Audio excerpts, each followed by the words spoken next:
Ade, I feel very somber for you. You said on Wednesday or Tuesday, whenever you played Atalanta, that this was going to happen. And it did transpire that way. Let's talk. Okay. So, first of all, congratulations to Liverpool. They played a very good game. Liverpool played well, but really the focus should be on United. Terrible. I mean, the way it happened against Atlanta in the first half of the game, they cut right through the middle. I keep on saying this, the danger of being called Shape. I don't want anybody to nickname me Shape, but you see top teams. You see the Liverpools. Liverpool recovers the ball properly. They have vulnerabilities, but the way they are set up, it's very hard to take advantage of those vulnerabilities. They press high, and you have to be very cool and very tactically sound to be able to pass around their press. They played very well. I can't say anything other than that. So let me now take it to United. Coaching is poor. You can see they're not well drilled. We don't have any ideas when it even comes to set pieces. In terms of when we attack, when we lose the ball, it's like there's no organization. It's not good enough. It's not good enough. I mentioned the last game that it's time for Ole to, the coaching setup has to be overhauled. I'd mentioned the experience with Villarreal, watching our youth team play. And we have to overhaul our coaching setup from the youth team, the youth coaches and everything. And I think it's time. I don't think the owners of United are going to change anything right now. They may hold fast, but I don't see, we're still going to drop points. We're playing Tottenham next Saturday. We're playing Atalanta. We're playing Man City before the international break.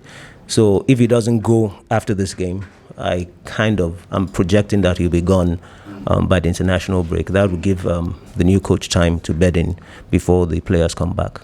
Listen, I tend to disagree with you. I know everyone always talks about management, systems and everything, but for me, players need to take responsibility. You had enough big game players there who have played in big games, big tournaments, right? You cannot advocate for bad tackling. You can't advocate for missing one-on-ones when Bruno should have scored. You can't advocate for that. So at what point do you take responsibility away from the manager and say, listen, our players do not know how it is to play for this batch? Okay. That's a good point. It's a collective thing. I've talked about coaching. Now back to the players. It's, simple things. For example, the Pogba tackle. I knew it was a red immediately. I knew it was going to be overturned. It's very similar to the tackle that Wan-Bissaka made against Young Boys. You tackle that hard, high up the field. When you lose the ball, it's not as dire as losing the ball in your own box or in your own final third. So it's a coaching, teaching your team the dark arts. I don't know if you watched Inter Milan under Mourinho, and even before that, these are things that you teach them how to time waste, how to fall down. I'm not saying it's right. I don't like it when my team does it or even the other team does it. But these are things that professional players do.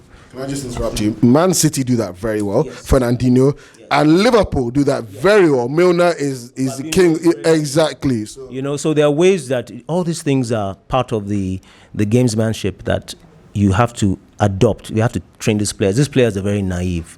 I'd mentioned assignment players before. You don't need superstars in every position. What has happened is that United has recruited very well, even though the squad is unbalanced. It's not quite balanced. We're still missing some key areas. Right now, our best central midfield player, as far as the DM, is Matic, and he's lost his legs. And he's also very tactically. I would put him in there, but I would now have put in two people ahead of him to protect him. Like workhorses. So I'd rather play Matic. And put right in front of him both McTominay and my ideal formation doesn't even have Rashford. It will have Ronaldo and Cavani up front in a 4-4-2 with a diamond. But I'm not the coach. It's not really my problem because I've seen with the personnel. But coaching is not. Drilling. We have zero ideas when we're defending corners, when we're taking corners, when we're playing out of the back. Ole insists on playing out of the back, but there's no idea. There are no There's no movement. One thing I always say is that the run makes the pass. If I have the ball and nobody's moving around, everybody's standing like statues, then, it's hard for me to make the pass. I can go on and on, but to just, when Ole joined, it was perplexing for me. I was wondering, why did they choose Ole? But when I reasoned it and looked at the situation post Mourinho, I said, maybe he's John the Baptist. They brought him in to prepare the way for Jesus. So I think it's John the Baptist's time to go. His head they're sharpening the knives, and they're going to cut his head off, and it's going to be on a platter. If not after this game, definitely I see it happening before or around the international break. All right, bro. Commiserations. Thank you.